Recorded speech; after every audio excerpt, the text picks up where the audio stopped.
അവൻ നമ്മുടെ നടുവിലായിരിക്കുന്ന ബോബസിനെ ഓർത്ത് കർത്താവിന് സ്തോത്രം ചെയ്യുകയാണ്. ഞാൻ നമ്മളോടൊപ്പം ഇന്ന് പകൽ ഇവിടെ ആയിരിക്കുന്നതിൽ ഒത്തിരി സന്തോഷമുണ്ട്. ദൈവം തനിക്ക് കൊടുത്തിരിക്കുന്ന ദൈവിക ചിന്തകൾ, ദൈവികമായി നല്ല പാടുകൾ അറിയിക്കുവാൻ തന്റെ മകനെ അതിനായിട്ട് ക്ഷണിച്ചുകൊണ്ട് സ്തോത്രം ദൈവത്തിലിരിക്കുന്ന പ്രാർത്ഥനയായിരിക്കാം. ദൈവത്തിൽ സംസാരിക്കും.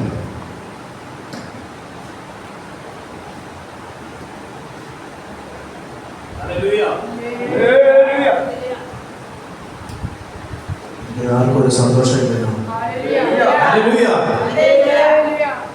വാഴ്ത്തപ്പെട്ടവരായ കർത്താവിന്റെ ഗുരുവിന്റെ നാമം മഹത്വപ്പെടുമാറാകട്ടെ. പകൽക്കാലവും വീണ്ടെടുക്കപ്പെട്ട ദൈവമക്കളോടും പ്രത്യേകിച്ച് പ്രിയ കർത്തൃദാസരോടും ഒക്കെ ഒത്ത് ദൈവത്തെ സ്തുതിക്കുവാൻ, ദൈവത്തെ മഹത്വപ്പെടുത്തുവാൻ, ആരാധിക്കുവാൻ ദൈവം ഒരുക്കി തന്ന നല്ല സന്ദർഭവും ദൈവത്തെ സ്തുതിക്കുന്നു, മഹത്വപ്പെടുത്തും. ശബ്ദത്തിനൊക്കെ അല്പം ബുദ്ധിമുട്ടുണ്ട്. എല്ലാവരും ദൈവത്തെ സ്തുതിച്ച് മഹത്വപ്പെടുത്തി എന്നെ കൂടെ ഒന്ന് ബലപ്പെടുത്തിയോ. ദൈവനാമം മഹത്വപ്പെടുവാനാണ്.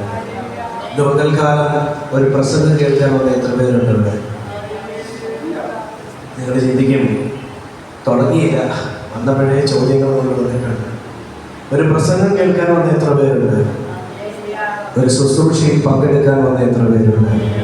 ഇന്ന് പകൽക്കാലം കർത്താവിൻ്റെ സന്നിധിയിലായിരിക്കുമ്പോൾ പ്രസംഗിക്കാനും ദൈവകൃപയാൽ എനിക്കറിയാം.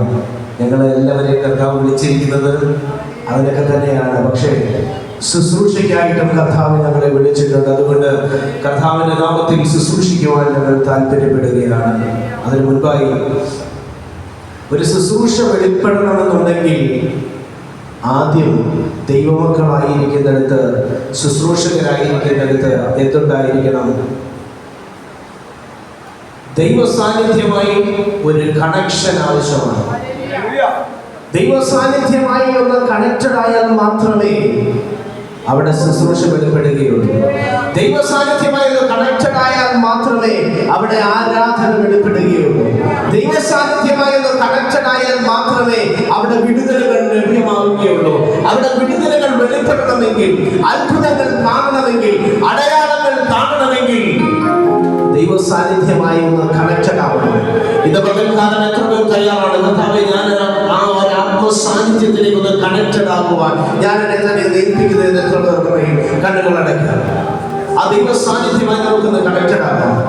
ഇവിടെ നിൽക്കുന്നവരുടെ ഒന്നും ശ്രേഷ്ഠത കൊണ്ടോ അവരുടെ പാണ്ഡിത്യം കൊണ്ടോ ഒന്നുമല്ല, ദൈവ സാന്നിധ്യം നമ്മുടെ മധ്യേ വ്യാപരിക്കുന്നത് കൊണ്ട്, ദൈവത്തിന്റെ തേജസ് നമ്മുടെ മധ്യേ വ്യാപരിക്കുന്നത് കൊണ്ട്, ദൈവാത്മാവിന്റെ ആ ഒരു വലിയ സാന്നിധ്യത്തിൽ നമ്മൾ കണക്റ്റഡ് ആകുന്നത് കൊണ്ട് ഇന്ന് പകൽക്കാലം ദൈവം നമ്മുടെ മധ്യേ ചിലത് ചെയ്യുവാൻ പോവുകയാണ്.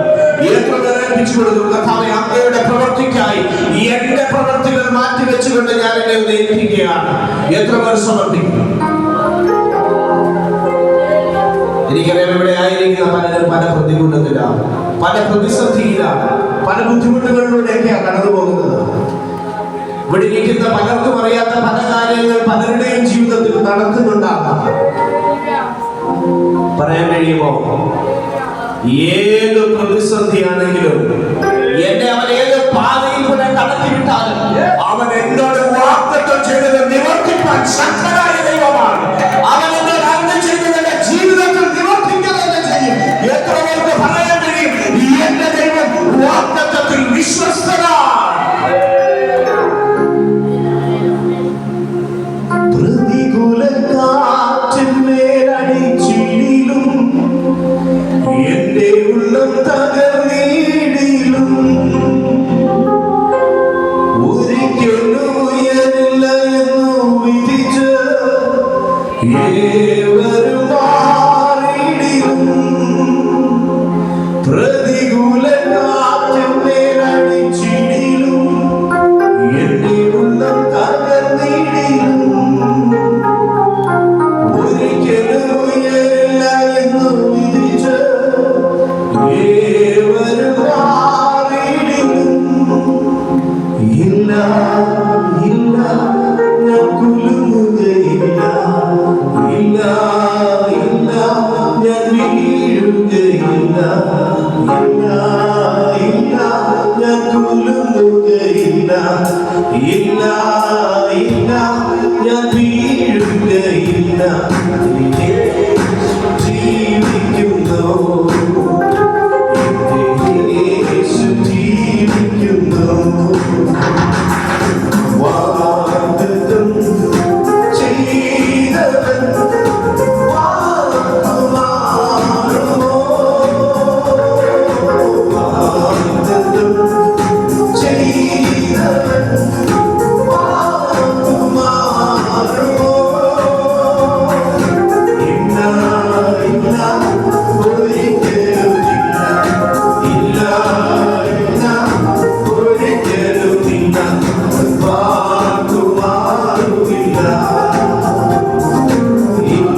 Say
ഞങ്ങൾ കടന്നുകൊണ്ടിരിക്കുകയാണ്. ദൈവസന്നിധിയിൽ ഒന്ന് പറയാൻ കഴിയുമോ? കർത്താവേ, അവിടുന്ന് എന്നോട് വിശ്വസ്തനാണ്. കർത്താവേ, അവിടുന്ന് എന്നോട് നീതി പുലർത്തുന്ന ദൈവം. ഇന്ന് പകൽക്കാലം കർത്താവേ, മാനുഷിക ശബ്ദമല്ല, ദിവ്യമായ സന്ദേശത്തെ ഞങ്ങളോട് അറിയിക്കണമേ എന്ന് പറയാമോ? അങ്ങനെയാണെങ്കിൽ തികച്ചും സത്യസന്ധമായ ആഗ്രഹത്തോടെ ഹൃദയത്തിന്റെ അന്തർഭാഗത്തു നിന്നും അങ്ങനെയാണ് നിങ്ങളുടെ പ്രാർത്ഥനയെങ്കിൽ നിശ്ചയമായും അപേക്ഷിച്ചാൽ ഉപേക്ഷിക്കാത്തവർ നിങ്ങളോട് സംസാരിക്കും. ഇന്ന് പകൽക്കാലം ഞാനിവിടെ ദൈവസന്നിധിയിലായിരിക്കുന്നത് വലിയൊരു നിയോഗത്തോടെ. നിങ്ങൾക്കറിയാം, ചില നാളുകൾക്ക് മുൻപായി ഇവിടെ ശുശ്രൂഷിച്ചിട്ട് ഞാൻ മടങ്ങിപ്പോയ ശേഷം എൻ്റെ ജീവിതത്തിൽ വളരെ വഴിത്തിരിവുകൾ ഉണ്ടാകുന്നത്, വളരെയധികം പ്രതികൂലങ്ങൾ എൻ്റെ ജീവിതത്തിൽ ആരംഭിച്ചു. ഞാനും തകർന്നു പോകും എന്ന് വിചാരിച്ച സ്ഥാനത്ത്, ഞാനും ഇല്ലാണ്ടായി പോകും എന്ന് വിചാരിച്ച സ്ഥാനത്ത് പല കാര്യങ്ങളും അച്ഛനും അറിയാവുന്ന കാര്യമാണ്. അങ്ങനെ നശിച്ചു പോകുമെന്ന് വിചാരിച്ചിടത്ത് ദൈവം എനിക്കൊരു സ്പിരിച്വൽ മെന്ററിനെ കൊണ്ട് തന്നു. ഒരാത്മീയ പിതാവ് തന്നോട് ചേർന്ന് ചില ശുശ്രൂഷകൾ ചെയ്യുവാൻ ദൈവം എനിക്ക് കൃപ നൽകി. തന്നോടൊപ്പം ചില നാളുകളായിരിക്കുവാനും ദൈവം എന്നെ സഹായിച്ചു. അങ്ങനെ അദ്ദേഹത്തോടുകൂടെ ഈ ഒരു ആത്മീയ ജീവിതം മുന്നോട്ട് കൊണ്ടുപോകുമ്പോൾ, അല്ലെ ശുശ്രൂഷയുടെ ജീവിതം മുന്നോട്ട് കൊണ്ടുപോകുമ്പോൾ, കഴിഞ്ഞ ദിവസവും ദൈവത്തിന്റെ ആത്മാവ് അദ്ദേഹത്തിന്റെ മേൽ പകർന്നതായ ഒരു അഭിഷേകത്തിന്റെ ഒരു അംശം എന്ന് പറയാം, അതെന്റെ മേലും പകരപ്പെടുവാനിടയായിരുന്നു.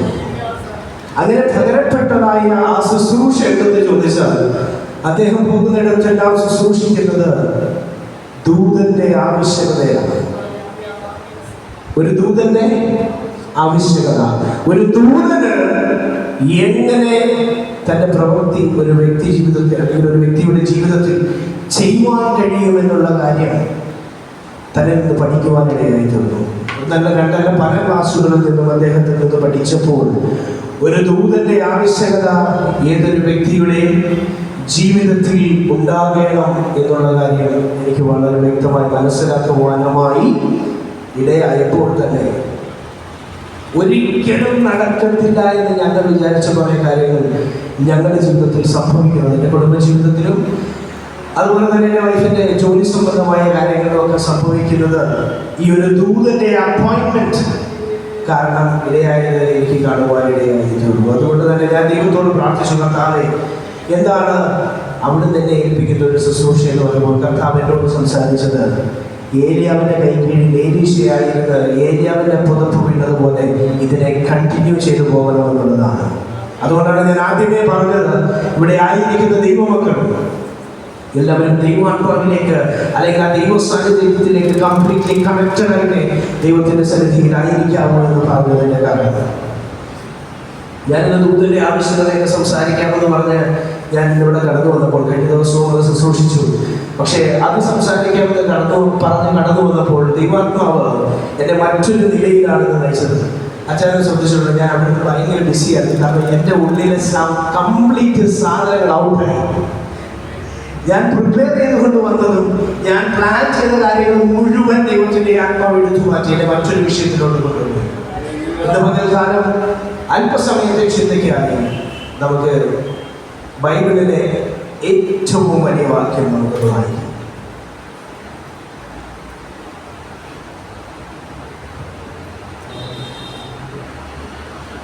ആരില്ലേ?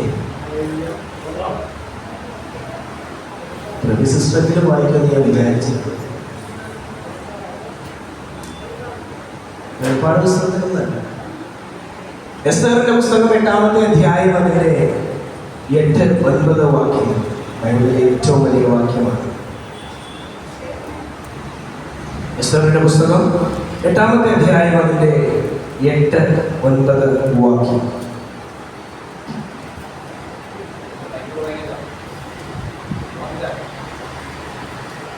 നിങ്ങൾക്ക് ബോധിച്ചതുപോലെ നിങ്ങളും രാജാവിന്റെ നാമത്തിൽ യഹൂദന്മാർക്ക് വേണ്ടി എഴുതി രാജാവിന്റെ മോതിരം കൊണ്ട് മുദ്ര എഴുതി രാജനാമത്തിൽ എഴുതുകയും രാജമോതിരം കൊണ്ട് മുദ്രയിടുകയും ചെയ്ത രേഖയെ ദുർബലപ്പെടുത്തുവാൻ ആർക്കും പാടില്ലല്ലോ. അങ്ങനെ സീവാൻ മാസമായ 3-ാം മാസം 23-ാം തീയതി തന്നെ പ്രയാസക്കാരെ വിളിച്ചു. മൊർദെഖായി കൽപ്പിച്ചതുപോലെയൊക്കെയും അവർ യഹൂദന്മാർക്കും ഹിന്ദുദേശം മുതൽ കൂഷ് ദേശം വരെയും 127 സംസ്ഥാനങ്ങളിലെ രാജപ്രതിനിധികൾക്കും ദേശാധിപതിമാർക്കും സംസ്ഥാന പ്രഭുക്കന്മാർക്കും അതത് സംസ്ഥാനത്തിലേക്ക് അവിടുത്തെ അക്ഷരത്തിലും അതത് ജാതിക്ക് അതത് ഭാഷയിലും യഹൂദന്മാർക്ക് അവരുടെ അക്ഷരത്തിലും ഭാഷയിലും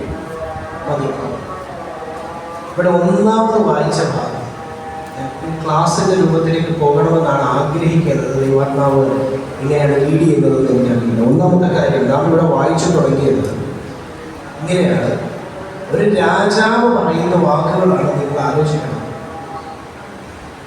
ഇതിന്റെ സന്ദർഭവും കാര്യങ്ങളൊക്കെ ഇവിടെ ഇരിക്കുന്ന എല്ലാവർക്കും വ്യക്തമായി അറിയാൻ കഴിയും. ഞാൻ പ്രത്യേകിച്ച് എടുത്ത് പറഞ്ഞ് പഠിപ്പിച്ചു കൊണ്ടുവരേണ്ട കാര്യത്തിൽ ഇട്ടിരിക്കുന്ന ഒരുവിധം എല്ലാവർക്കും അറിയാവുന്ന കാര്യമാണ്. എസ്തറിന്റെ ജീവിതത്തിൽ സംഭവിച്ചത് എന്താണെന്ന് അഹശ്വേരോശ് രാജാവ് ആ സമയത്ത് പുറപ്പെടുവിച്ച കൽപ്പന എന്താണെന്നും തന്റെ ജനത്തെ നശിപ്പിക്കുവാനായി ഹാമാൻ എന്ന് പറയുന്ന വ്യക്തി തന്റെ കുബുദ്ധി കൊണ്ടും രാജാവിനെ എന്ത് ചെയ്തത്? വെറുതെ ഒന്നുമല്ല, രാജാവിന് കൈക്കൂലി കൊടുത്തു.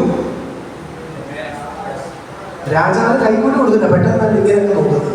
രാജാവിന് കൈക്കൂലി കൊടുക്കുന്നത്. എനിക്ക് തോന്നുന്നു ഞാൻ ഇതിന് മുൻപ് ലാസ്റ്റ് ഇവിടെ സംസാരിച്ചിട്ട് പോയപ്പോൾ ഞാൻ അന്ന് ഒന്ന് പറഞ്ഞു പോയ ഒരു പോർഷനാണത്.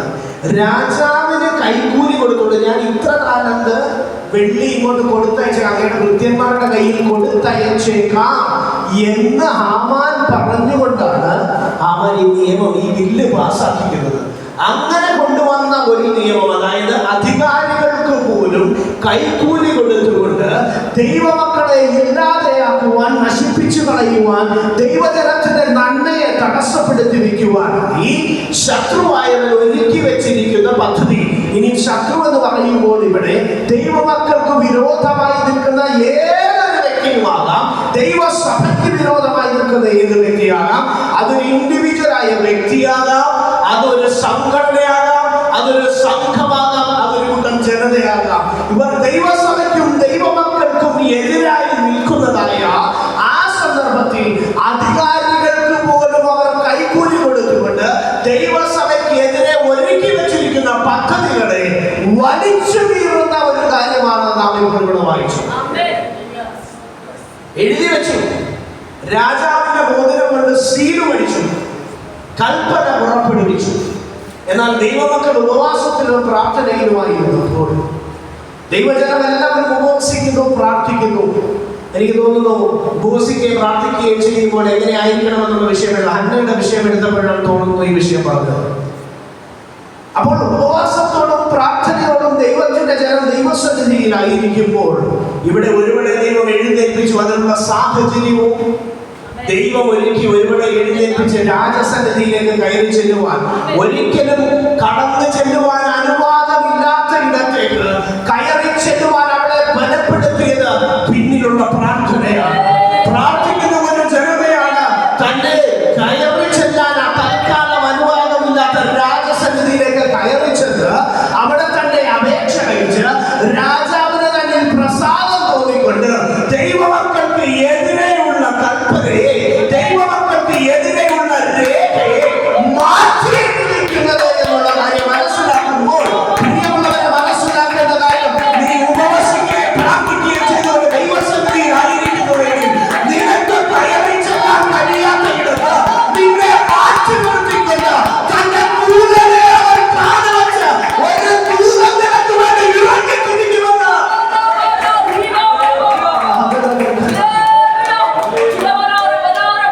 ഏൽപ്പിക്കാൻ കഴിയുമോ? നിനക്കെതിരെ പദ്ധതി ഇട്ട് വെച്ചിരിക്കുന്ന നീ ഇനി ഇവിടെ നിന്നാ മതി, ഇവിടെ നിന്ന് നീ ഉയരത്തില്ല, നീ ഇവിടെ ഒതുങ്ങിയാൽ മതി, ഇവിടെ നിന്ന് നീ പൊട്ടി പുറപ്പെടണ്ട എന്ന് പറഞ്ഞ് നിന്നെ ഒതുക്കി വെച്ചിരിക്കുന്ന രേഖകൾ, എന്ന് പറഞ്ഞ് നിന്നെ മാറ്റി വെച്ചിരിക്കുന്ന രേഖകൾ, പലരും സ്വരുക്കി വെച്ചിരിക്കുന്ന കഴിവുകൾ ഇന്ന് പകർത്താനുള്ള ദൈവം മാറ്റിയെഴുതുകയാണ്.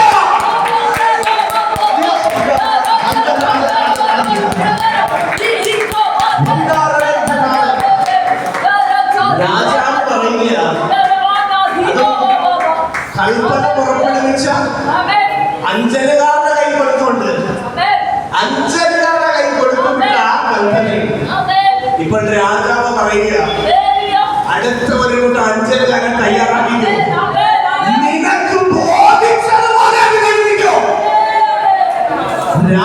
കൽപ്പനയാണ്, രാജമുദ്രയാണ്.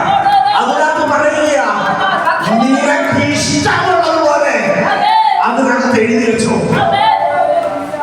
ഞാൻ ഈ ജനത്തിന് അനുകൂലമായി വന്നിരിക്കുകയാണ്. രാജാവിന്റെ മോതിരം കൊണ്ട് സീൽ ചെയ്യപ്പെട്ട കാര്യമുണ്ടല്ലോ, അതിനെ പിന്നെ വേറെ ആർക്കും മാറ്റാൻ കഴിയത്തില്ലല്ലോ എന്ന് ഇതിൽ കഥ പറഞ്ഞു വെച്ചിരിക്കുക. രാജാവ് പറഞ്ഞിരിക്കുന്ന കാര്യം 8-ാം വാക്യത്തിന്റെ അവസാനമാണ്. രാജനാമത്തിൽ എഴുതുകയും രാജമോതിരം കൊണ്ട് മുദ്രയിടുകയും ചെയ്ത രേഖയെ ദുർബലപ്പെടുത്തുവാൻ ആർക്കും കഴിയില്ല. മനസ്സിലായോ? നിനക്ക് വേണ്ടി പലരും എഴുതി വെച്ചതായ പല രേഖകൾ നിന്നെ നോക്കി ഇവിടെ മതി, ഇവിടെ ഒതുങ്ങിക്കോ എന്ന് പറഞ്ഞ രേഖകൾ ഇന്ന് പകൽക്കാലങ്ങളിൽ ദൈവം മാറ്റി എഴുതുകയാണ്. ഇന്ന് പകൽക്കാലത്തോടെ ഏൽപ്പിച്ചു വരുന്നു. കർത്താവേ, എന്റെ മേൽ എഴുതപ്പെട്ടതായ രേഖകൾ, എന്റെ മേൽ വിധിക്കപ്പെട്ട രചനായ ആ രേഖകളെല്ലാം ഒന്ന് മാറ്റി എഴുതുകയോ.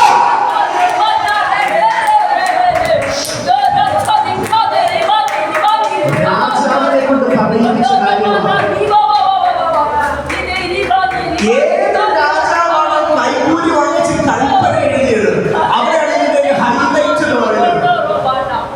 ഒരുത്തൻ കൽപ്പന പുറപ്പെടുവിച്ചു, നാളെ വേറെ ഒരുത്തൻ കണ്ടി വന്നിട്ട് കൽപ്പന പുറപ്പെടുവിച്ച് അവൻ അവിടെ നിൽക്കേ, അല്ലെങ്കിൽ അവനെ കൊന്നു കളഞ്ഞിട്ട് മറ്റൊരുവൻ അവന്റെ സ്ഥാനത്ത് കയറി വന്നിട്ടല്ല ഈ കൽപ്പന വന്നത്. ഉപവസിക്കുകയും പ്രാർത്ഥിക്കുകയും ചെയ്ത ദൈവജനമായി നിൽക്കുമ്പോൾ, ഉപവാസത്തോടും പ്രാർത്ഥനയോടും ദൈവജനം അവരുടെ ഹൃദയങ്ങൾ ഉരുക്കിക്കൊണ്ടിരിക്കുമ്പോൾ, ഏതവനാണോ നിനക്കെതിരെ രേഖ വരച്ചുവിട്ടത് അവനെ കൊണ്ട് തന്നെ ആ രേഖയെ മാറ്റിച്ചവനാണ്.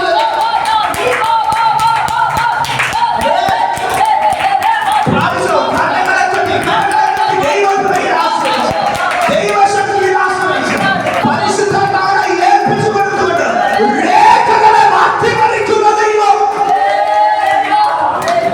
ഇന്ന് പകൽക്കാലം ഇവിടുന്ന് കടന്നു പോകുന്നവർ അത് പ്രാപിച്ച് മടങ്ങി പോകാമോ? നിങ്ങൾ അത്ഭുതങ്ങൾ ചെയ്ത ദൈവത്തെ കണ്ടിട്ടുണ്ടായി, നിങ്ങൾ വീര്യം പ്രവർത്തികൾ ചെയ്ത ദൈവത്തെ കണ്ടിട്ടുണ്ടാകും. തിരുവെഴുത്ത് വായിക്കുമ്പോൾ ദേശത്തിൽ മനുഷ്യനായി വന്ന ദൈവത്തെ നിങ്ങൾ കണ്ടിട്ടുണ്ടാകും. ഇന്ന് പകൽ നിങ്ങൾ കടന്നു പോകുന്നെങ്കിൽ രേഖകളെ മാറ്റിമറിക്കുന്ന ദൈവത്തെ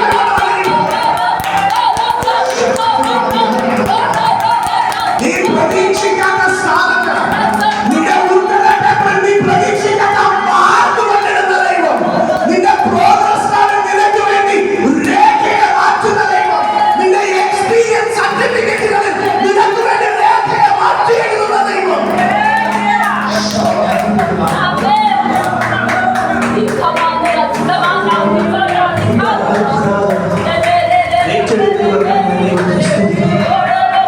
ഏറ്റെടുക്കുന്നവർക്കായി ദൈവത്തെ സ്തുതിക്കുക. ന്യായാധിപന്മാരുടെ പുസ്തകത്തിലേക്ക് കടന്നു ചെല്ലുമ്പോൾ വായിക്കണം, അവിടെ ഇങ്ങനെ ഒരു കാര്യം കാണുവാൻ കഴിയുന്നു. അതിന്റെ 6-ാം അധ്യായത്തിലേക്ക് കടന്നു ചെല്ലുമ്പോൾ സകല നന്മകളും നഷ്ടമായി. ഏതെങ്കിലും തരത്തിൽ ഈ വിത്തുകളൊക്കെ ഒന്ന് വിളഞ്ഞ് കാണുമ്പോൾ, അതിന്റെ ഒരു കൊയ്ത്തിന്റെ സമയം അടുക്കുന്നു എന്ന് കാണുമ്പോൾ, ശത്രുവെന്ന വിദ്യാന്യനായ ശത്രുവെന്ന അതിനെ മുഴുവൻ നശിപ്പിച്ചുകൊണ്ട് അവനെ എടുത്തുകൊണ്ട് പോകുമ്പോൾ, ഇന്ന് പകൽക്കാലം നിനക്ക് പറയാൻ കഴിയുമോ, എന്റെ നന്മയെ ഞാൻ ആർക്കും വിട്ടു തരികയില്ല. മനസ്സിലാക്കിയ ഒരു കാര്യം ആ വാക്കുകൾ വായിക്കുന്നു. ന്യായാധിപന്മാരുടെ പുസ്തകം 6-ാമത്തെ അധ്യായം ചിന്തിക്കേണ്ട ഒരു ഭാഗമാണ്. ന്യായാധിപന്മാരുടെ പുസ്തകം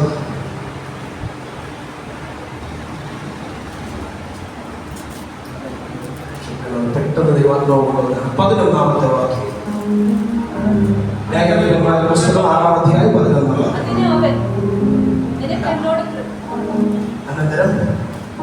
അനന്തരം യഹോവയുടെ ദൂതൻ വന്ന് ഒഫയിൽ അബീയാവിന്റെ കരിവേലകത്തിന് കീഴിൽ അവന്റെ മകനായ ഗിദെയോൻ ഓർമ്മ മിദ്യാന്യരുടെ കയ്യിൽ പെടാതിരിക്കുന്നതിന് മോതിരശക്തനെ കയ്യിൽ വെച്ച് വലിക്കുകയായിരുന്നു. ഒരു ചോദ്യം, യഹോവയുടെ ദൂതൻ ഒരു ചോദ്യം, എവിടെ വെച്ചാ ഗോതമ്പ് മെതിക്കുന്നത്?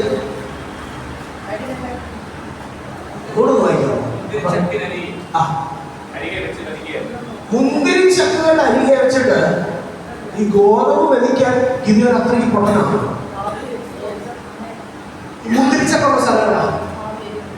നമ്മൾ ആരാധിച്ചാൽ മാത്രം പോലെ ചില കാര്യങ്ങൾ ചിന്തിക്കുമ്പോഴാണ്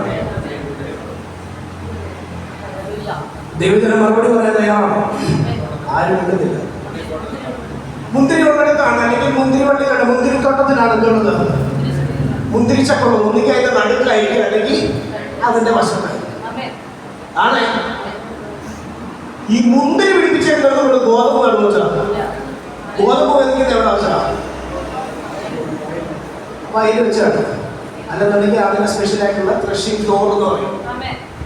ഇവിടെ വെച്ചാൽ കളപ്പനയുടെ വാതിൽ വെച്ചിട്ടൊക്കെയാണ് എന്ത് ചെയ്യുന്നത്? ഗോതമ്പ് വെതിക്കുന്നത്. ഇവിടെ വെച്ച് വെതിക്കുന്ന ഗോതമ്പ് എന്തിനാണ് ഈ മുന്തിരിച്ചക്കിന്റെ അടുത്ത് വെച്ച് വെതിക്കുന്നത്?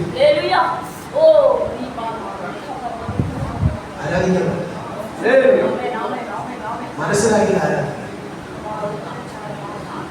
പറഞ്ഞോ? ഗോതമ്പിന് മുന്തിരിയുടെ രുചിയുള്ളതുകൊണ്ടാണ്. ഇവനറിയാം ഈ സാധനം ഇവിടുന്ന് അറുത്ത് ഞാൻ അവിടെ വെച്ച് മെതിച്ചു കഴിഞ്ഞാൽ ഇതാര് കൊണ്ടുപോകും? വിദ്യാലയത്തിൽ കൊണ്ടുപോകും. എന്റെ അപ്പന്റെ ശുശ്രൂഷ, എന്റെ അപ്പച്ചന്റെ ശുശ്രൂഷ, എന്റെ അപ്പന്റെ ആത്മീയ ജീവിതത്തെ, എന്റെ പിതാക്കന്മാരുടെ ആത്മീയ ജീവിതത്തെ, അവരുടെ നന്മകളെ അവഹരിച്ചിട്ട് പോയ ആ വിദ്യാന്റെ ശക്തിക്ക് ഈ പറയുന്ന ഗോതമ്പോ ഞാൻ നേടിയതായ അല്ലെങ്കിൽ കർത്താവ് എനിക്ക് തന്നതായ നന്മകളെ വിട്ടുകൊടുക്കാൻ എവിടെ പോയിരിക്കുന്നത്? മുന്തിരിച്ചക്കിന്റെ ഏരിയയിൽ പോയിട്ട് ഇതിനെ ലഭിക്കുന്നത്. ചോദിക്കട്ടെ, ഇതിലേറ്റവും എളിയവനായ ഗിദെയോന്റെ അടുത്ത് വന്ന് ഈ ദൂതൻ വിളിച്ചു പറയുന്ന ഒരു വാക്കുണ്ട്. എന്താ? യേശുവെ സ്വന്തം അല്ലയോ പരാക്രമശാലി. എന്താണ്? ആരാണ് ഈ പരാക്രമശാലി? എപ്പോൾ ഇത് നിങ്ങളുടെ ഉള്ളിൽ കിടക്കണം. ഞാനതുകൊണ്ടാണ് ശുശ്രൂഷിക്കുമ്പോൾ പലപ്പോഴും ചോദ്യം ചോദിച്ചത് നിങ്ങളെ കൊണ്ട് ഉത്തരം പറഞ്ഞിരിക്കുന്നത്. പോയിന്റുകളായിട്ടുള്ള കാര്യങ്ങൾ നമ്മുടെ ഉള്ളിൽ സംഗ്രഹിക്കപ്പെടണം. എന്തുകൊണ്ടാണ് ഒരു ദൂതന്റെ പവർ ഇത്രയും പവറുള്ള ഒരു ദൂതൻ താണഭൂമിയിലേക്ക് ഇറങ്ങി വന്നിട്ട്? ദൂതന്മാരെന്ന് പറഞ്ഞ മനുഷ്യരുടെ അല്ലെങ്കിൽ ദൈവമക്കളുടെ സേവനാർത്ഥം. പക്ഷേ ഈ ദൂതൻ താഴേക്ക് ഇറങ്ങി വന്നിട്ട് വിളിക്കുന്ന ഒരു വിളിയുണ്ട് ഗിദെയോനെ നോക്കി, അല്ലയോ പരാക്രമശാലി. എന്തുകൊണ്ട് അവനെ പരാക്രമശാലി എന്ന് വിളിച്ചത്? ഒരു മിനിറ്റ് നിങ്ങൾക്ക് സമയം തരാം, മറുപടി പറഞ്ഞു. അത് കഴിഞ്ഞാൽ എനിക്ക് ശുശ്രൂഷ മുന്നോട്ട് പോകും. വെറുതെ ഒരു മിനിറ്റ് കാല സമയം വിളിക്കാനായിട്ട്. എന്തിനാ ഗിദെയോനെ പരാക്രമശാലി എന്ന് വിളിക്കുന്നത്? ഇങ്ങനെ വച്ചാൽ വിളിച്ചിട്ടുണ്ടോ? ബൈബിളില് ഈ നിലയ്ക്ക് ഒരു ദൂതൻ വന്ന് അഭിസംബോധന ചെയ്തുകൊണ്ട് അല്ലയോ പരാക്രമശാലിയെ എന്ന് പറഞ്ഞ് അഭിസംബോധന ചെയ്ത് വിളിച്ച് ആരായിട്ടുണ്ടോ? വേറെ ആരുമില്ല. ഇതെന്തിനാ ഗിദെയോനെ വന്നിട്ട് അങ്ങനെ വിളിച്ചത്? ഗിദെയോൻ ഭാഗം മരുന്ന് എടുത്തുകൊണ്ട് പോയായിരുന്നോ വിദ്യാലയത്തിലുള്ള യുദ്ധം ചെയ്യാൻ? ഇല്ല. ഏതെങ്കിലും തരത്തിലുള്ള വിദ്യകൾ അഭ്യസിച്ചവനാണോ? ആണെങ്കിൽ അത് ഗിദെയോൻ പറയുമ്പോൾ മറുപടിയിൽ കാണേണ്ടതാണ്. ഉണ്ടോ? ഇല്ല. ഏതെങ്കിലും തരത്തിൽ അവന്റെ കുടുംബ പാരമ്പര്യമോ അവന്റെ കുടുംബ ശ്രേഷ്ഠതയോ അവിടെ ആ വിഷയത്തിലുണ്ടോ? ഇല്ല. പിന്നെ എന്തിനാണ് ഒരു ദൈവദൂതൻ വന്നിട്ട് ഇവനെ പരാക്രമശാലി എന്ന് വിളിക്കുന്നത്?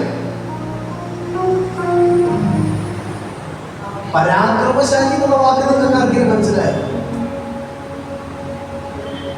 പരാക്രമശാലിയുടെ അർത്ഥം അറിയാത്തവരാരുണ്ടോ? അതിശക്തമായിട്ടുണ്ടോ?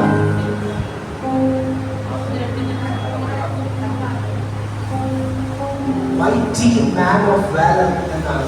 അതായത് സകല കടകളും യുദ്ധമുറകളും അഭ്യസിച്ചവനെ എന്നാണ് അതിന്റെ മൂലഭാഷ നോക്കിക്കഴിഞ്ഞാൽ അർത്ഥം വരുന്നത്. ആ വാക്കിന്റെ അർത്ഥം. പക്ഷേ പരാക്രമശാലിയെ എന്ന് വിളിക്കുമ്പോൾ ഒരു വലിയ ഡെസിഗ്നേഷൻ ആണ് നൽകുന്നത്. കാര്യം എന്താണ്? ഞാൻ കുറച്ചു മുമ്പ് പറഞ്ഞതിനകത്തുണ്ട് കാര്യങ്ങൾ. നിങ്ങൾ എന്റെ കൂടെ വരുന്നില്ലെന്നാണ് അർത്ഥം. എടാ, എന്റെ പിതാക്കന്മാരുടെ നന്മകളായി കൊണ്ടുപോയി മിദ്യാനിനെ കൊണ്ടുപോയി. ഇവര് ശത്രുക്കൾ വന്ന് ഞങ്ങൾക്കുള്ള നന്മകൾ അപഹരിച്ചുകൊണ്ടിരിക്കുക. ദൈവസഭയുടെ നന്മകൾ മിദ്യാന്യർ അപഹരിച്ചുകൊണ്ടിരിക്കുകയാണ്. എന്റെ ജീവിതത്തിന്റെ നന്മകൾ അവർ കൊണ്ടുപോയിക്കൊണ്ടിരിക്കുകയാണ്. ആത്മീയ ജീവിതത്തിന്റെ നന്മകൾ കൊണ്ടുപോയിക്കൊണ്ടിരിക്കുക. ഭൗമിക ജീവിതത്തിന്റെ നന്മകൾ കൊണ്ടുപോയിക്കൊണ്ടിരിക്കുക. വിദ്യാഭ്യാസത്തെ നശിപ്പിച്ചുകൊണ്ടിരിക്കുകയാണ്. എന്റെ എംപ്ലോയ്മെന്റിനെ ഇല്ലാണ്ടാക്കിക്കൊണ്ടിരിക്കുകയാണ്. പക്ഷെ അവരുടെ നടുവിൽ ഗിദെയോനൊരു വ്യത്യസ്ത സ്വഭാവം ഉണ്ടായിരുന്നു. മനസ്സിലടാ, വിട്ടുകളയാൻ എനിക്ക് മനസ്സില്ല. പിതാക്കന്മാരെ നീ അപഹരിച്ചിട്ടുണ്ടാകാം, പിതാക്കന്മാരുടെ നന്മയെ ഇല്ലാതാക്കിയിട്ടുണ്ടാകാം, നീ അപഹരിച്ചുകൊണ്ട് വേണ്ടിയിട്ടുണ്ടാകാം. എനിക്കതിന് മനസ്സില്ല. ഇത് തീരുമാനമെടുക്കാമോ? എനിക്കുള്ള നന്മകൾ നീ അപഹരിച്ചു കൊണ്ടുപോകാൻ ഇതൊക്കെ കാത്തുവിടാൻ എനിക്ക് മനസ്സില്ലടാ.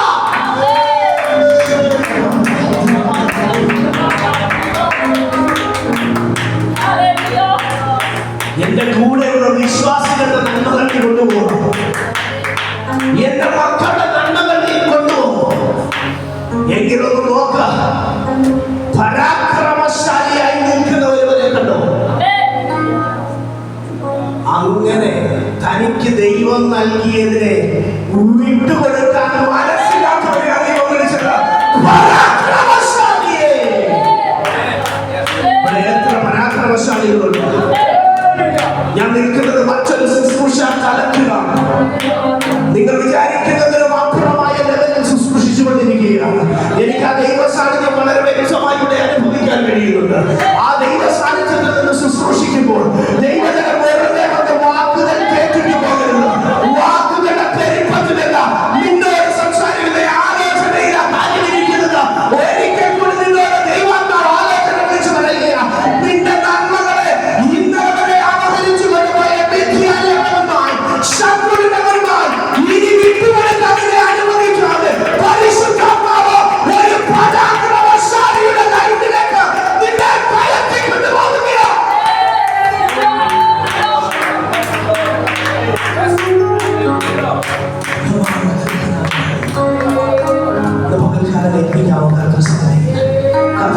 പരാക്രമശാലിയുടെ ജീവിതം വിദ്യാലയങ്ങളുടെ ഇടയ്ക്ക് ഒരു രേഖയുണ്ട്.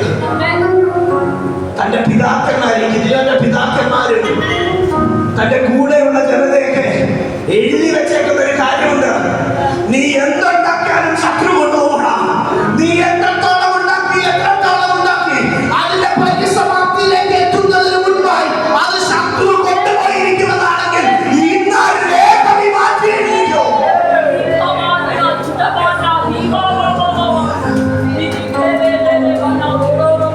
പെന്തിക്കോസ്തുകാർക്കിടയിൽ ഒരു പൊട്ടച്ചൊല്ലുണ്ട്. പെന്തിക്കോസ്തുകാരെന്ന് പറഞ്ഞാൽ എന്നും ദാരിദ്ര്യത്തിൽ കിടക്കാനുള്ളവരാ, എന്നും കഷ്ടതയെ കിടക്കാനുള്ളവരാ. ഞാൻ മറ്റൊരു സ്ഥലത്ത് പ്രസംഗിച്ചവരോട് ഇത് പ്രോസ്പെരിറ്റിയാണോ പ്രസംഗിക്കുന്നത്? ഒരു അപ്പച്ചനാവുന്നത് ഞാൻ പറഞ്ഞ അല്ലപ്പച്ച. എന്റെ പുള്ളി അദ്ദേഹത്തിന് കുറെ ചരിത്രം പറഞ്ഞു. പെന്തിക്കോസ്തിന്റെ എന്റെ മക്കൾ വരുമ്പോൾ, ഇപ്പോഴത്തെ ആളുകൾ വരുമ്പോൾ അവർ 4ാം തലമുറക്കാരാണ്. അതിന് മുൻപുള്ള ടീമുകൾ നമ്മളിവിടെ നിൽക്കുക. ഇതാണ് ഞങ്ങളുടെ പാരമ്പര്യം. ഞങ്ങളൊക്കെ വളരെ കഷ്ടത അനുഭവിച്ചു വന്നതാണ്. കർത്താവിന് വേണ്ടി ഞങ്ങൾ ഒത്തിരി അനുഭവിച്ചു. കർത്താവിന് വേണ്ടി ഞങ്ങൾ ഒത്തിരി പാടുപെട്ടു. ഞങ്ങളുടെ ആളുകൾ, ഞങ്ങളുടെ സഹോദരങ്ങളൊക്കെ ഒത്തിരി കഷ്ടപ്പെട്ടത് കൊണ്ടാണ് ഇന്ന് പലയിടങ്ങളിൽ ദൈവസഭ പലയിടത്തും കെട്ടിപ്പടുക്കാൻ ഞങ്ങൾക്കിടയായത്. അങ്ങനെയൊക്കെയാണ് ഞങ്ങൾ നയിച്ചുകൊണ്ടിരുന്നത്. ഞാൻ ചോദിച്ചു, ശരി അപ്പച്ചൻ്റെ മക്കളൊക്കെ, ആ മക്കളും കൊച്ചുമക്കളും ഒരുത്തൻ അമേരിക്കയിലാണ്, അവൻ ഇന്നതുപോലെയാണ് കാര്യങ്ങൾ. വേറൊരുത്തൻ UK ഇന്നതുപോലെയൊക്കെ കാര്യങ്ങൾ. വേറൊരാളുടെ കാര്യം ഓസ്ട്രേലിയ എവിടെയോ പറഞ്ഞു, അവിടെയാണ് അവരിപ്പോൾ നാട്ടിൽ വരുന്നുണ്ട് അടുത്ത ആഴ്ച. എൻ്റെ ചോദ്യം, അപ്പച്ചൻ അനുഗ്രഹിക്കപ്പെട്ടില്ലേ? തീർച്ചയായും ദൈവം മക്കളെ ദൈവം എന്നെ ഒത്തിരി അനുഗ്രഹിച്ചു. ഞങ്ങൾ പാടുപെട്ടതുകൊണ്ട് ദൈവം അനുഗ്രഹിച്ചു. തലമുറ ദൈവം അനുഗ്രഹിച്ചോ? അനുഗ്രഹിച്ചു. മക്കളെ നല്ല രീതിയിൽ ദൈവം അനുഗ്രഹിച്ചു. ഞങ്ങൾ ആരും പ്രതീക്ഷിക്കാത്ത ലെവലിലേക്ക് ദൈവം അവരെ എത്തിച്ച് അവരെ അനുഗ്രഹിച്ചിട്ടിരിക്കുക ദൈവം. ഇനി അവർക്കൊന്നും വേണ്ട, ഒരു 10 തലമുറയ്ക്ക് കഴിയാനുള്ളത് ദൈവം അവർക്ക് കൊടുത്തു. ഒറ്റ ചോദ്യം ചോദിച്ചാൽ അപ്പച്ചൻ്റെ അടുത്ത്, അപ്പച്ചനും അപ്പച്ചൻ്റെ മക്കളും അനുഗ്രഹിക്കപ്പെട്ടു. പുള്ളി പറഞ്ഞ നീതിമാന്റെ മക്കൾ അപ്പം വരുന്നത് കണ്ടിട്ടില്ല. സന്തോഷം. അപ്പച്ചൻ കഷ്ടപ്പെട്ടു, അപ്പച്ചന്മാരെ പാടുപെട്ടു, ഇല്ലെന്നല്ല കേട്ടോ, ഏറ്റവും ക്ലേശം സഹിച്ചു. ഈ സഹിച്ച അപ്പച്ചന്മാരുടെ മക്കൾ അമേരിക്കയിലും UK യിലും ലണ്ടനിലും ഒക്കെ ചെന്ന് അനുഗ്രഹിക്കപ്പെട്ടു. എന്നാൽ ഈ പാവപ്പെട്ടവർ അനുഗ്രഹിക്കപ്പെടുന്നത് ദൈവസഭയിൽ അനുഗ്രഹം ഉണ്ടാകുമെന്ന് പറഞ്ഞാൽ ഇപ്പൊ പലർക്കും കേൾക്കുമ്പോൾ ഇച്ഛിക്കുക, വിടുതൽ ഉണ്ടാകുമെന്ന് പറയുമ്പോൾ ബുദ്ധിമുട്ടാണ്. വിടുതൽ പ്രാപിക്കാനും അനുഗ്രഹിക്കപ്പെടാനും ഇവരവിടെ നിന്നാൽ പോലെ ഇങ്ങനൊരു ഓഡിറ്റോറിയത്തിന്റെ പ്ലാറ്റ്ഫോമിൽ അകത്ത് കയറി ഇത്രയും സ്റ്റെപ്പ് കയറി ഇതിന് മോളിൽ വന്നിട്ട് ആരാധിക്കേണ്ട നല്ല കാര്യമുണ്ടോ? ആ കട്ടിലിന്റെ മണ്ടി അവിടെ കളിച്ചല്ലേ,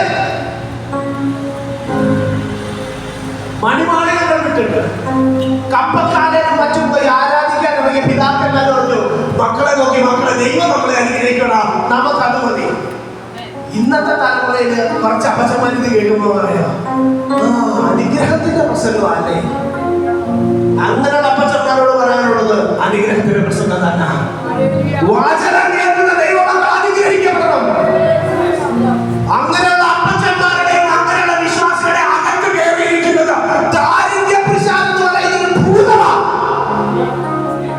എന്നും പട്ടിണിയിലും പരിവട്ടത്തിലും കിടക്കാനുമല്ല ദൈവത്തിനെ വിളിച്ചിരിക്കുന്നത്. മനുഷ്യ ജീവിതത്തിൽ കഷ്ടങ്ങളും പ്രയാസങ്ങളൊക്കെ വരും, ക്രിസ്തീയ ജീവിതത്തിൽ പ്രത്യേകിച്ചും വരും. പക്ഷേ എന്നും അതിൽ കിടക്കാൻ എന്റെ ദൈവം അനുവദിക്കുന്ന ദൈവമാണ്. നീ സമ്പത്തിന്റെ ഉത്തുംഗ ശൃംഗത്തിൽ നടപാടുമ്പോഴും ദൈവം ചില സമയത്ത് ചില കഷ്ടതകൾ നിൽക്കുന്നത്. അങ്ങനെ നിൽക്കുന്ന സമയത്ത് ചിലപ്പോൾ കാണിച്ചു താഴെയുണ്ട്. പക്ഷെ നീ എന്നും അവിടെ കിടന്നോളാം, ആ ചേറ്റി കിടന്നോളാന്ന് പറയുന്നവരല്ല എന്റെ ദൈവം. നീ ക്രൈസ്തവ ജീവിതത്തിലേക്ക് കാല് വെച്ചിറങ്ങിയിട്ട് ഇന്ന് വരെ നിന്റെ ജീവിതത്തിൽ കുണം പിടിക്കാത്ത അവസ്ഥയാണെന്നുണ്ടെങ്കിൽ അർത്ഥം നിന്റെ ജീവിതത്തിൽ നിന്നെ കുടിയേറിയിരിക്കുന്നത്, നിന്നെ പിടിച്ചിരിക്കുന്നത് പിതാക്കന്മാരുടെ നന്മയെ അവതരിച്ചു കൊണ്ടുപോയ നിത്യാന്യ ഭൂതമാണ്, ദാരിദ്ര്യ പിശാചാണ്. ഇന്ന് പകൽക്കാലം അതിൽ നിന്ന് നീ മോചിതനാകുക. എത്ര പേർ ഏറ്റെടുക്കാൻ തയ്യാറാണ്? എത്ര പേർ പറയും വളരെ വേഗത്തിൽ പ്രാർത്ഥിക്കാൻ പോവുക? എത്ര പേർ പറയും എന്റെ ജീവിതത്തിൽ നടമാടുന്ന ദാരിദ്ര്യ പിശാചേ നീ എന്റെ ജീവിതത്തിൽ നിന്ന് വിട്ടുമാറുക, ഞാൻ എന്റെ നന്മയിലേക്ക് കിടക്കുകയാണ്. നന്മയുടെ സീസണിലേക്ക് ഞാൻ കടന്നു കയറുകയാണ്. നന്മയുടെ സീസണിലേക്ക് ഞാൻ കാല് വെച്ച് കയറുകയാണ്. ദുഷ്ട പിശാചേ വിട്ടത്.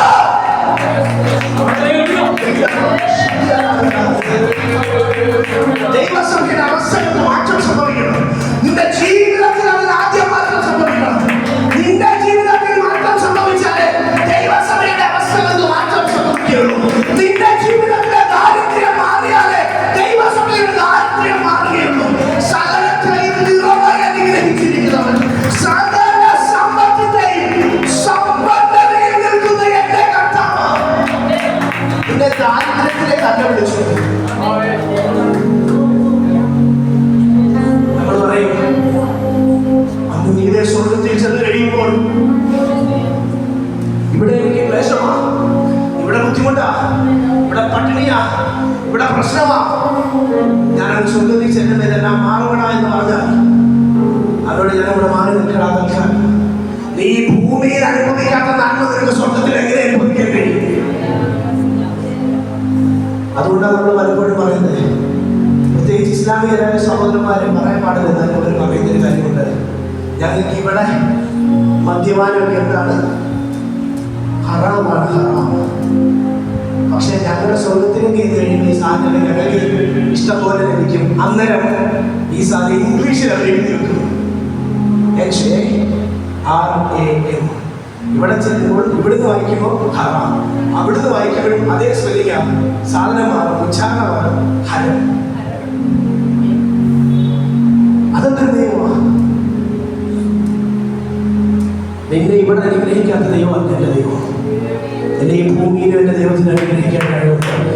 ഇനി ഈ ഭൂമിയിൽ അനുഗ്രഹിക്കപ്പെടുന്നെങ്കിൽ അത് സാമ്പത്തികമായിട്ടായിക്കോട്ടെ, അഭിവൃദ്ധിയുടെ രീതിയിലായിക്കോട്ടെ, അത് ഏത് നിലയ്ക്കാണെങ്കിലും ഈ ഭൂമിയിൽ അനുഗ്രഹിക്കപ്പെടുന്നില്ലെങ്കിൽ മനസ്സിലാക്കിയോ, നിന്നെ പിടിച്ചു വെച്ചിരിക്കുന്ന ഒരു പൈശാചിക ശക്തിയുണ്ട്. അതിനെ ഭേദിച്ച് നീ പുറത്തിറങ്ങുന്നു.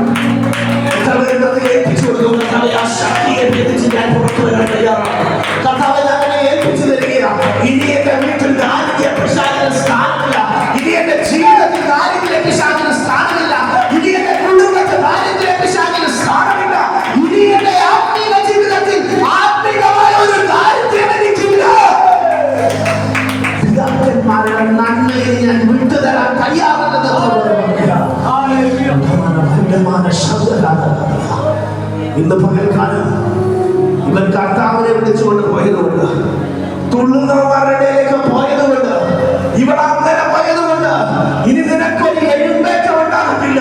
നീ ഇവിടെ തന്നെ കടന്നു പോവുകയുള്ളൂ, നീ ഇവിടെ തന്നെ നശിച്ചു പോവുകയുള്ളൂ. ഇതിന് വെള്ളത്തിന് പൊങ്ങി കാണിച്ച എന്ന് പറയുന്നവർ നമുക്കാൽ നിനക്കൊന്നും നിവർന്നു നിൽക്കുവാൻ, നിനക്കൊന്നും നിവർന്നു നിൽക്കുവാൻ, നിനക്ക് തടയുയർത്തി നിൽക്കുവാൻ, നിനക്കായി എഴുതി വെച്ചിരിക്കുന്ന രേഖകളെ മാറ്റി എഴുതുന്നവനാണ് എന്റെ ദൈവം. എഴുതി വെച്ചിരിക്കുന്ന രേഖയാണ്. എന്തെങ്കിലും ഉണ്ടാക്കിയ ആരുള്ളൂ? വിദ്യാർത്ഥികളുള്ളൂ. ഇന്ന് പകൽക്കാലം ദൈവം പറയുക, ആ രേഖയെ മക്കളെ ഞാൻ പൊട്ടിച്ചിരിക്കുക, ആ രേഖയെ ഞാനത് മാറ്റി എഴുതിയിരിക്കുക, ആ രേഖകളെ മാറ്റി എഴുതുന്നു ദൈവം.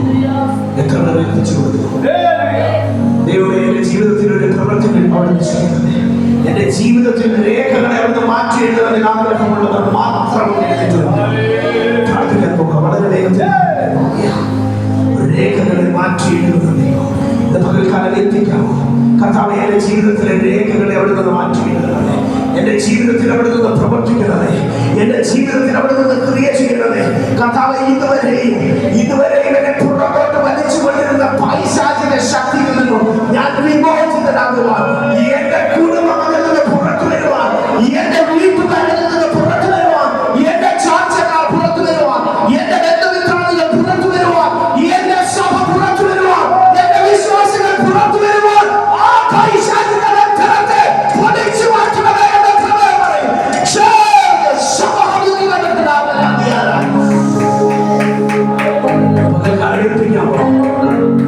ഏൽപ്പിച്ചു കൊടുക്കുമോ? ഏൽപ്പിച്ചു കൊടുത്താൽ എന്റെ കണ്ണുകൊണ്ട് ഇന്ന് നീ കണ്ടിട്ട് ഇവിടുന്ന് മടങ്ങി പോകുകയുള്ളൂ. 10 മിനിറ്റ് കൂടുതൽ എടുത്താലും കുഴപ്പമില്ല. ഇന്ന് നിന്റെ കണ്ണുകൊണ്ട് നീ അത് കണ്ടിട്ട് മടങ്ങി പോകുകയുള്ളൂ. ഏൽപ്പിക്കാൻ നീ തയ്യാറാണോ? ഏൽപ്പിച്ചു കൊടുക്കുമോ?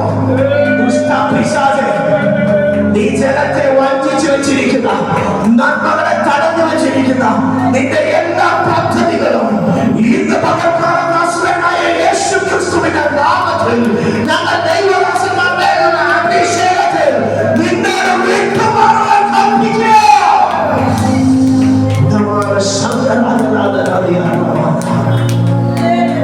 ഉപവസിക്കുകയും പ്രാർത്ഥിക്കുകയും ചെയ്ത നിനക്ക് വേണ്ടി ഒരു രാജകീയ മുദ്ര, ഒരു യന്ത്രം വരികയാണ്. നീ പ്രതീക്ഷിക്കാത്ത ഉന്നതിയിൽ നിന്ന് നിനക്ക് വേണ്ടി ഒരു യന്ത്രം ഇറങ്ങിയതെന്ന് പറയുക. നിനക്ക് വേണ്ടത് നീ എഴുതിയെടുത്തു. ഇന്നലെ വരെ നിന്റെ എല്ലാ നന്മയും തടസ്സം ചെയ്ത് വെച്ചിരുന്ന, നിന്നെ പീഡിപ്പിച്ച് നിന്നെ പ്രയാസപ്പെടുത്തിക്കൊണ്ടിരുന്ന ആ ബുദ്ധിമുട്ടിന്റെ നടുവിൽ ദൈവാത്മാവ് വിളിച്ചു പറയുന്ന ഒരു കാര്യമുണ്ട്. ഏതവനാണോ നിനക്കെതിരെ പ്രവർത്തിച്ചത്, നിനക്കെതിരെ രേഖ കാണിച്ചു വെച്ചത്, അവനെ കൊണ്ട് ദൈവത്തിന്റെ രേഖയെ മാറ്റി എഴുതിച്ച് നിനക്ക് ബാധിച്ചതുപോലെ നിന്റെ കഴിയും.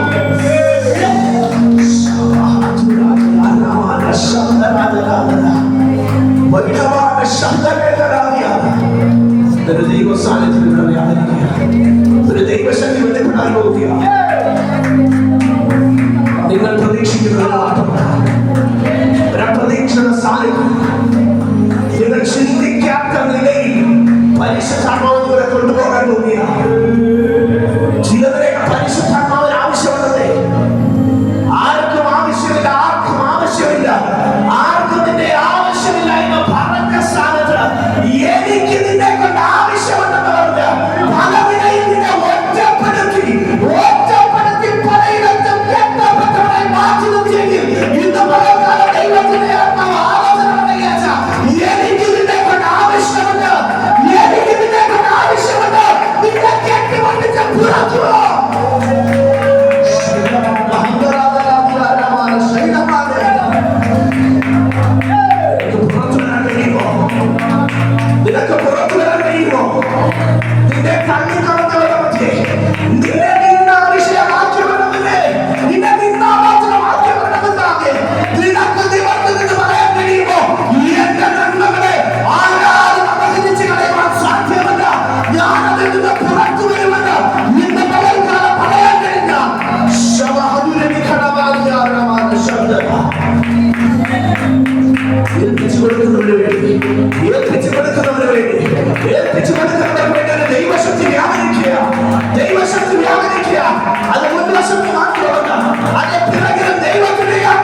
ഓരോരുത്തരും തൊടുകയാണ്.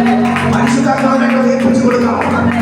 മനസ്സിന്റെ പല കാൽക്കുലേഷൻസ് മാറ്റി വെച്ച് ഇങ്ങനെ വന്നാലേ ഞാൻ ആരാധിക്കുന്നുണ്ടെന്നുള്ള കാൽക്കുലേഷൻ മാറ്റി വെച്ചിട്ട് പരിശുദ്ധാത്മാവേ എന്നെ എതിരിട്ടിരുന്നല്ലേ എനിക്കിങ്ങനെ വന്നാലേ ഞാൻ ആരാധിക്കുന്നുള്ള കാര്യത്തിൽ മാറ്റി വെക്കാം. ഇന്ന് പത്രക്കാലം ഏൽപ്പിച്ചുകൊണ്ടേ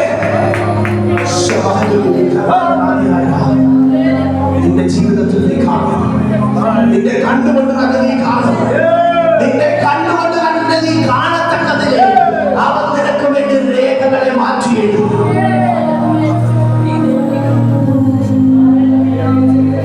നിന്റെ വസ്തു സംബന്ധിച്ച് ചില രേഖകളെ എഴുതി വെക്കുന്ന പലതിനെയും ദൈവം മാറ്റി എഴുതുക. നൽകത്തില്ലെന്ന് വാദിച്ചു നിൽക്കുന്ന പല കാര്യങ്ങളുണ്ടല്ലോ. അതിനുവേണ്ടി എഴുന്നേറ്റവന്മാരെ കൊണ്ട് തന്നെ ഇത് നീ എടുത്തോ എന്ന് പറയത്തക്കതിലെ രേഖകളെ മാറ്റി എഴുതുകയാണ് കർത്താവ്. ജോലിയിൽ നിന്ന് നിന്നെ മാറ്റി നിർത്തിയ സ്ഥാനത്ത് ഇത് നീ ചെയ്താൽ ശരിയാകത്തില്ല, മാറി നിന്നോ എന്ന് പറഞ്ഞ സ്ഥാനത്ത് നിന്ന് സാക്ഷ്യവും കേട്ടതാണല്ലോ. നിന്റെ ജീവിതത്തിൽ നീ മനസ്സിലാക്കേണ്ടത് നിന്നെ മാറ്റി നിർത്തിയുള്ള സ്ഥാനത്ത് നിന്നെ എഴുന്നേൽപ്പിച്ചു നിർത്ത്. ഇത് നീ ചെയ്താൽ മതി എന്ന് പറയത്തക്കതിലെ രേഖ മാറ്റി എഴുതിച്ചവരാണെങ്കിൽ ആ രേഖ നിന്റെ ജീവിതത്തിൽ എഴുതി വെച്ചവരെ മാറ്റിക്കുവാനുള്ള ശക്തത.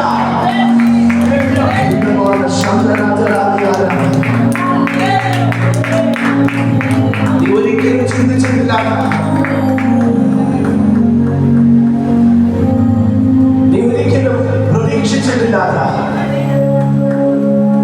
നീ ഒരിക്കലും ചെയ്യുമെന്നോ ആരെങ്കിലും അതിനെ വിളിക്കുമെന്നോ ഒന്നും വിചാരിക്കാത്തതില്ലേ നീ നിന്നെ തന്നെ ഒതുക്കി വെച്ചിരുന്ന ചില കാര്യങ്ങളുണ്ട്. ആ ഒതുക്കി വെച്ചിരുന്ന കാര്യം ചെയ്തില്ല.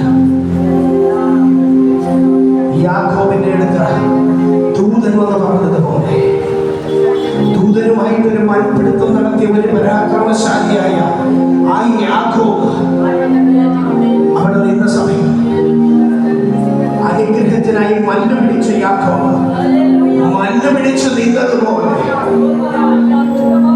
ഇന്ന് നന്മകൾ ഞാനിനി വിട്ടു തരികയില്ലെന്ന് പറഞ്ഞു നിൽക്കാൻ തയ്യാറാണെങ്കിൽ നിന്റെ രേഖകൾ ദൈവം ഒന്ന് മാറ്റുകയാണ്. രേഖകൾ മാറ്റുമ്പോൾ തന്നെ നിന്റെ മേൽ എഴുതപ്പെട്ടതായ രേഖകളിൽ നീ തകർന്നു പോകുവാനായി എഴുതപ്പെട്ട നിന്റെ പേരിനെ അവിടെ മാറ്റിയിടുക. ചില യാക്കോബുമാർ ഇസ്രായേലായി മാറുന്ന പകരം യാക്കോബുമാരെ ഇസ്രായേലാകുന്ന പകരം നിന്റെ പേരിനെ അവർ മാറ്റുന്ന പകരം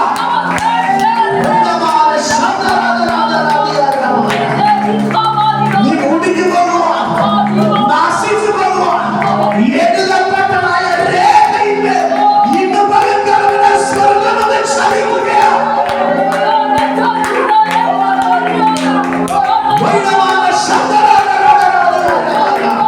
അവൻ യഹൂദനാണെങ്കിൽ നീ അവനെ ജയിക്കത്തില്ലെന്ന് എഴുതി വെച്ചവന്റെ ഭാര്യയെ കൊണ്ട് പറയിപ്പിച്ചവൻ ഇന്ന് പകർക്കാലം നിനക്ക് വേണ്ടി ചില രേഖകളെ മാറ്റി എഴുതുകയാണ്. ചില കാര്യങ്ങൾ മാറ്റി എഴുതുകയാണ്. നിനക്കിന്റെ പേരുകൾ മാറ്റി എഴുതുകയാണ്. നിന്നെ ചിലയിടത്ത് നിന്ന് ഉയർത്തിക്കൊണ്ടുവന്ന്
സമയമാണ്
change.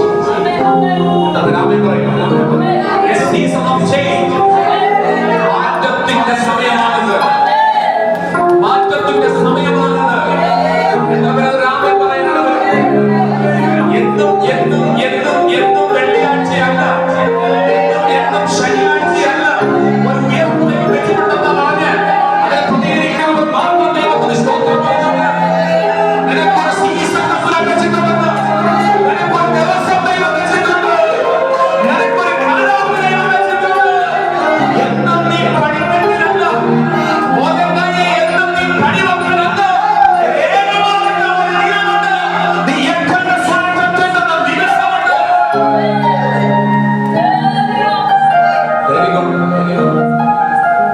പിടിച്ചോണ്ടല്ലോ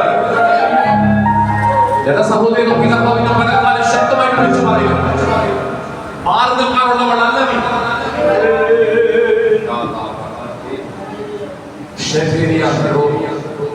ശക്തമായിട്ട് കർത്താവ് പറയുന്നു, കയറിപ്പെട്ടേണ്ട മേഖലകളിൽ ശക്തിയോടെ കയറി ആത്മീക ഫലത്തിലെത്തപ്പെട്ട